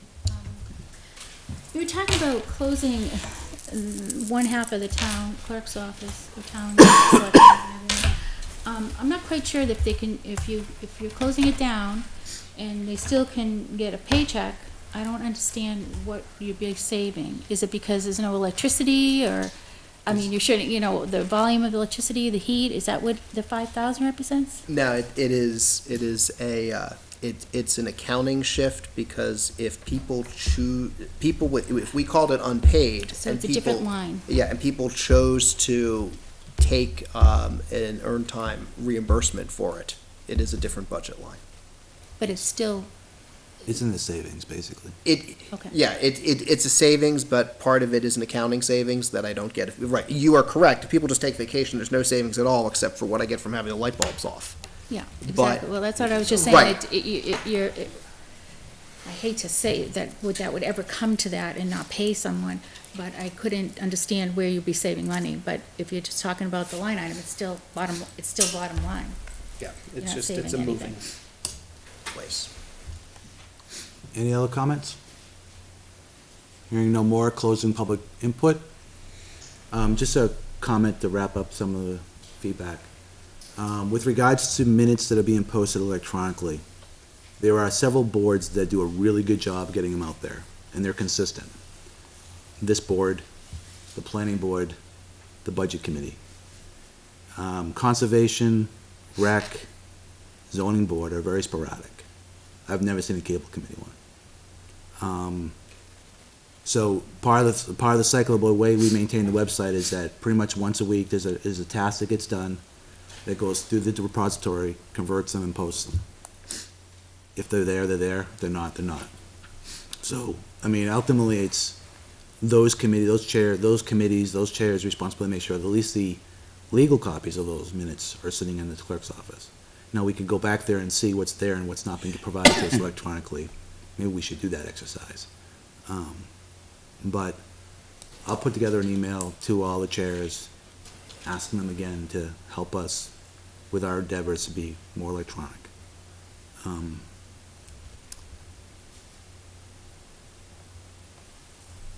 With regards to the citizens' comments about being unprofessional from the chair's perspective, me being unprofessional, although I'm offended by his comment, it is his comment.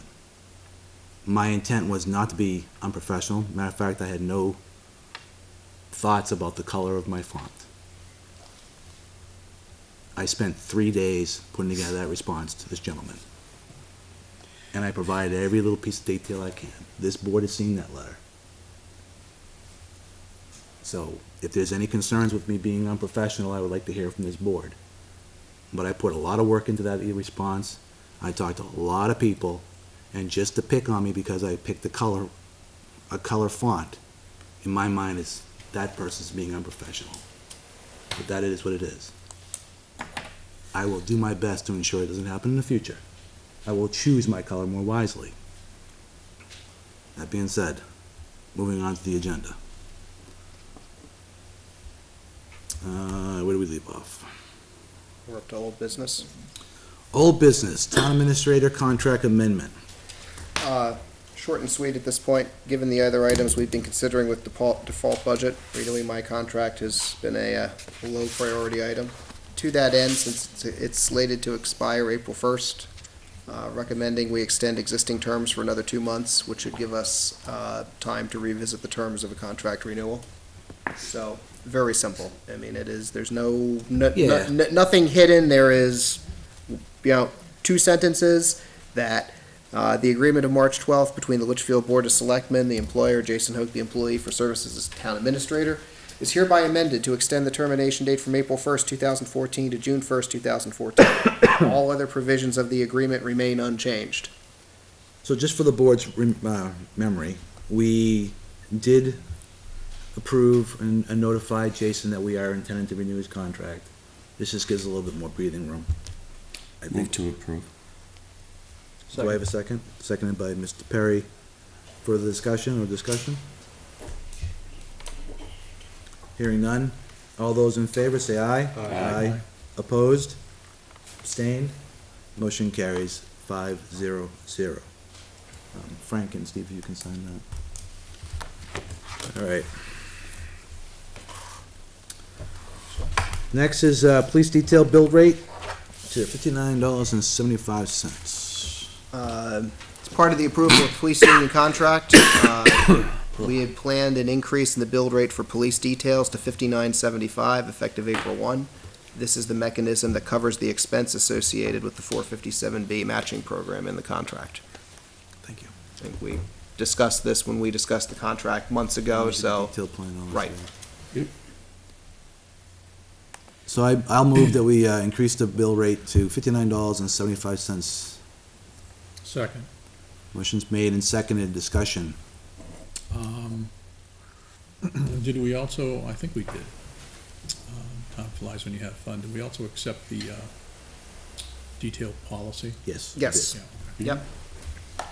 Yeah, I don't know if it was the meeting you missed or if it was the okay. one towards. I thought I saw it. Yeah, yeah, it has been. Okay, any other discussion? Hearing none, all those in favor, say aye. Aye. Opposed? Abstained? Motion carries 5-0-0. Next is, Police Department burglar investigations. Easy for you to say. No, it's not.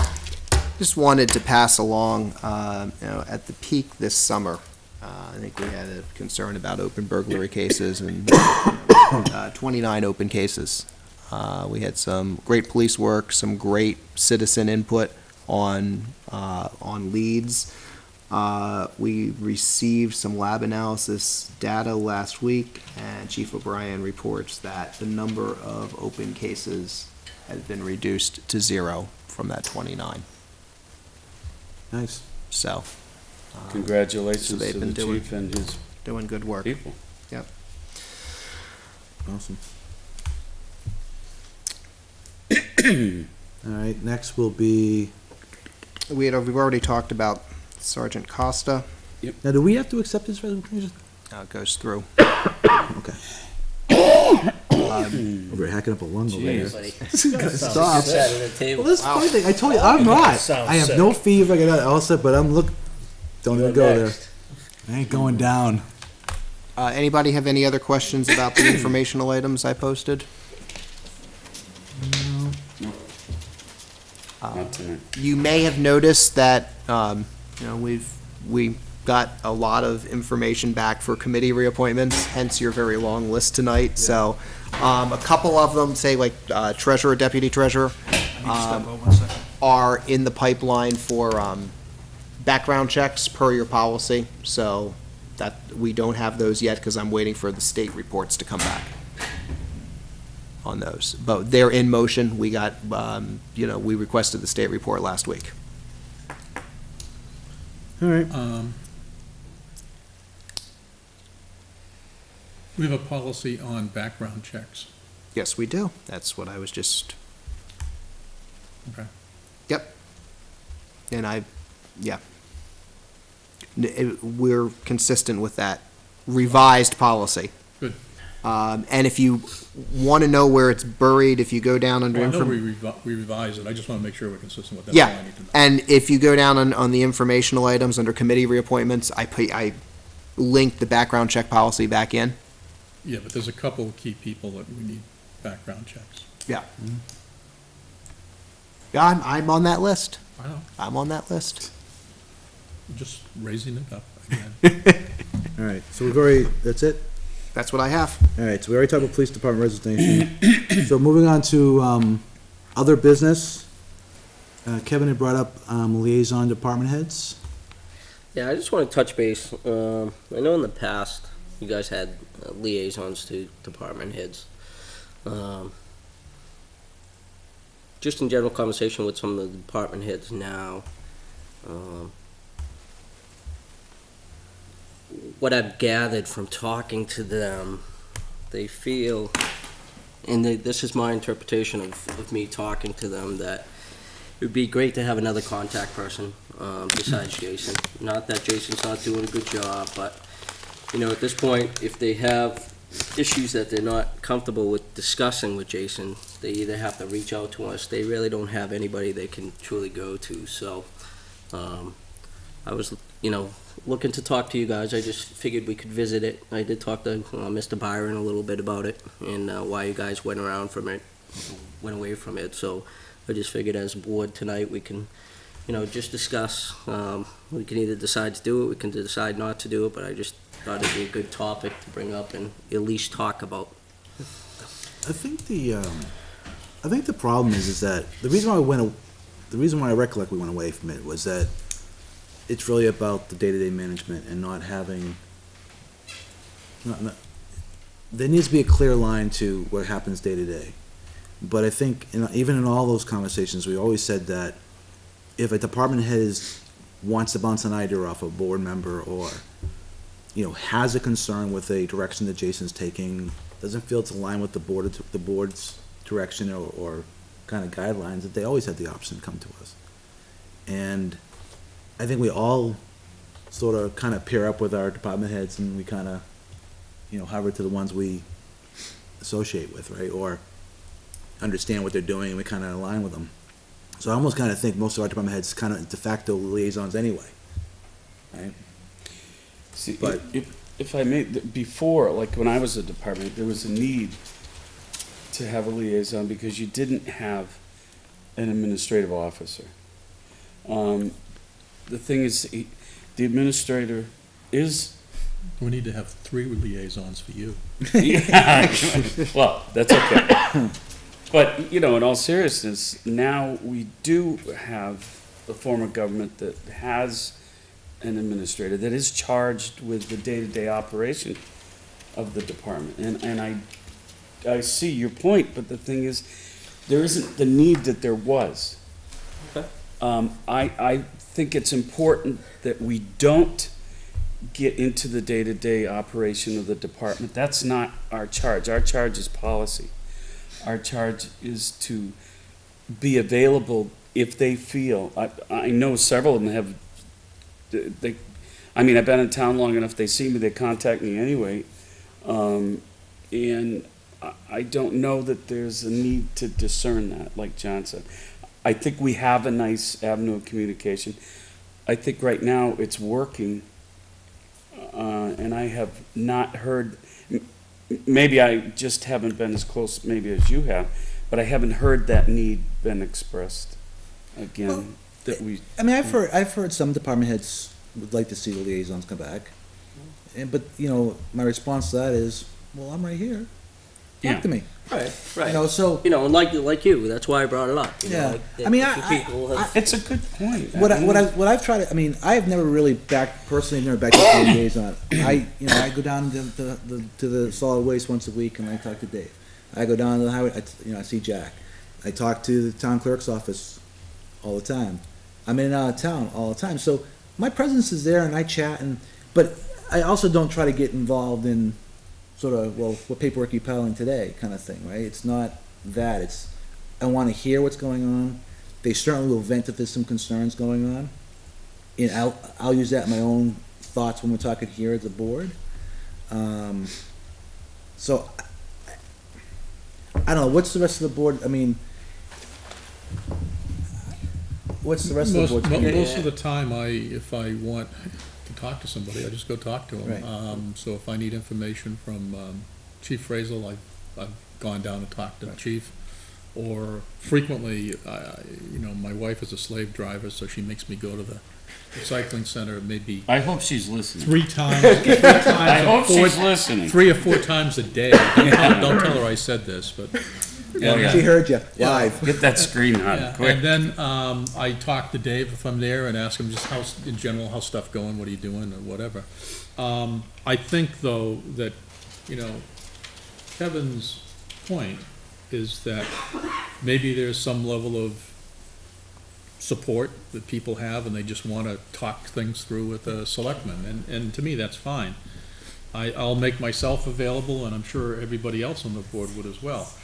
The other thing we could do is, we seem to have gotten away from it, is having department head meetings. We used to have those quarterly. Yeah, that's. And maybe it's time, I don't know what your thoughts are on it, but maybe it's time to reinstitute those and just talk. Now, I know the biggest controversy was whether we videotape or don't videotape, but Right. that's, I think that was the demise of those meetings, was it not?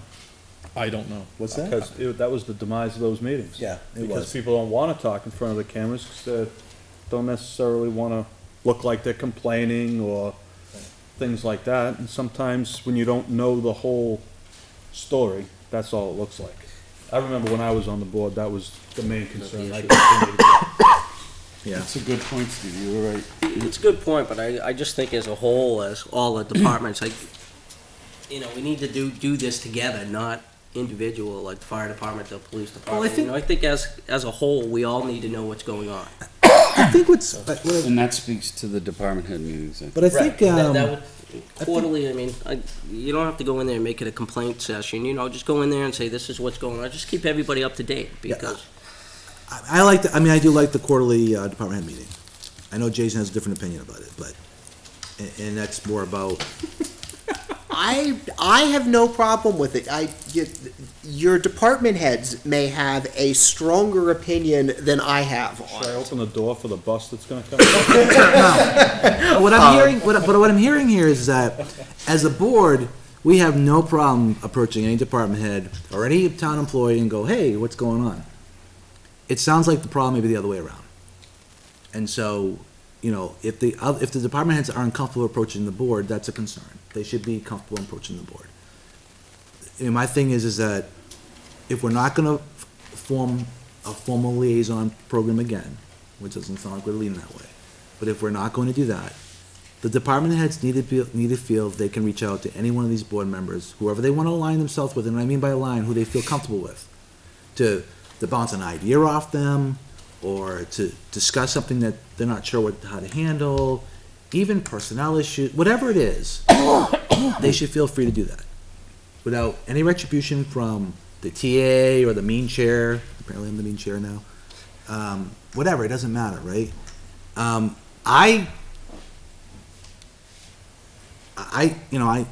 I said, it's probably because of my frequency. With that, Jen, I don't.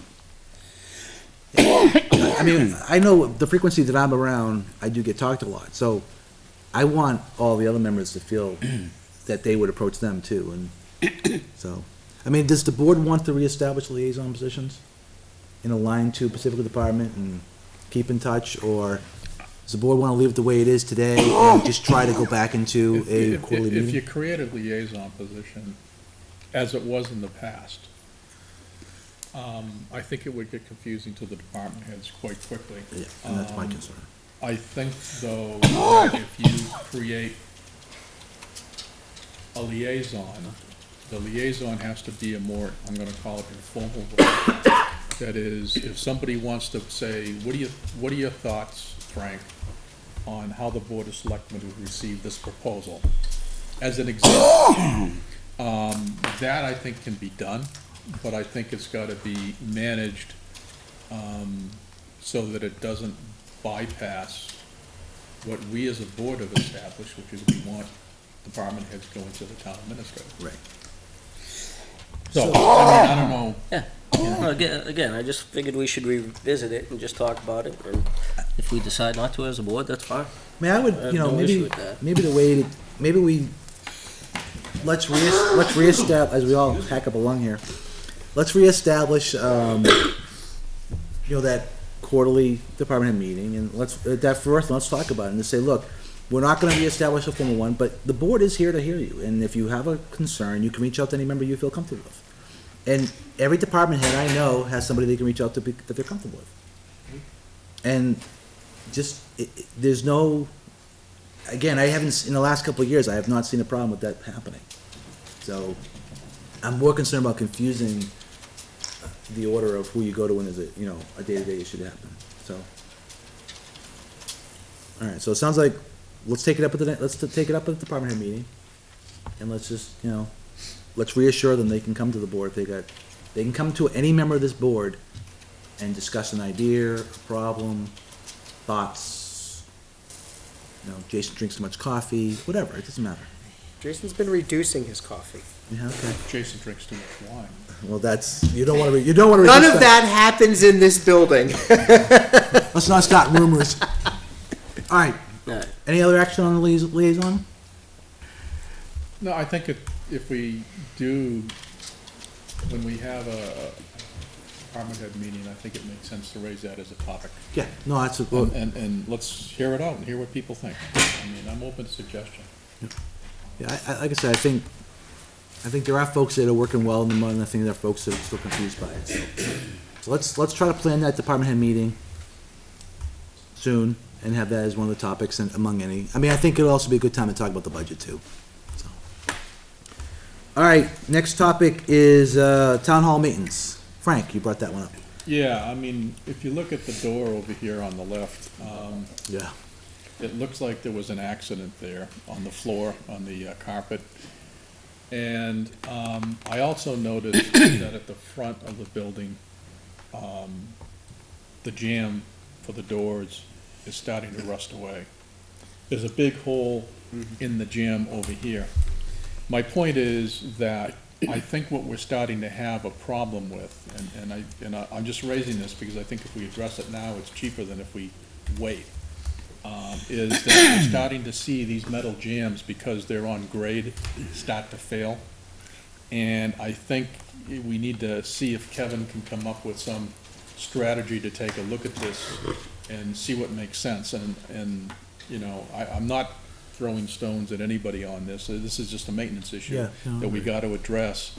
And I think if we catch it now, it's a lot cheaper than if we have to rip doors out, reinstall them, and everything else. So that's my 2 cents worth. And I'll pass along, I think, you know, we have a growing concern is that issue over there. It's not decorative, what you're seeing over there. If you recall, this summer, It's the same issue we had over the we time. pulled everything out and redid this. It's looking as if we have the same issue on this side of the building. Well, So- if you go outside and look, there's a hole probably the size of a golf ball. Yeah. That it looks like the jamb has rotted on the bottom, and it's open to, I've seen ants in there. Yep. I've seen, Las Cucarachas doing with the caracas and stuff, and all types of things. And I'm just saying, we gotta do something if we can to try and, save it from going any further. Yeah, and I think that's what we talked about when, if spring is ever here, we gotta do the same thing we did on this side, so. Mr. Chairman, I want to file a complaint about members of the audience, and we should have the police escort them out. They're laughing because we're over here all hacking up a lung, and they're like, we all should be going home by now. Look, I know. I know, she started it. Yeah. All right, anything else anything else? Hearing no other business, I'll take a motion to adjourn. So moved, Mr. Chair. Second. Motion made I can and get seconded it to out of my adjourn. All those in favor say aye. Aye. Opposed? Abstained? Motion carries 5-0-0. Our next meeting will be, I should have had this up here quickly, sorry. April 15th, 4th. 15th? Oh, Do you yeah. have a second date for Snowstone? April Don't 14th. even go there. We're not, Frank. we'll be here. Our next meeting will be April 14th at 6 o'clock here at Town Hall, so. And anybody who's interested in our border recount Oh, yes. starts tomorrow at 6 o'clock for the recount of Article 22. Public are always, obviously, welcome to watch if they would like to. Have a good night, everybody.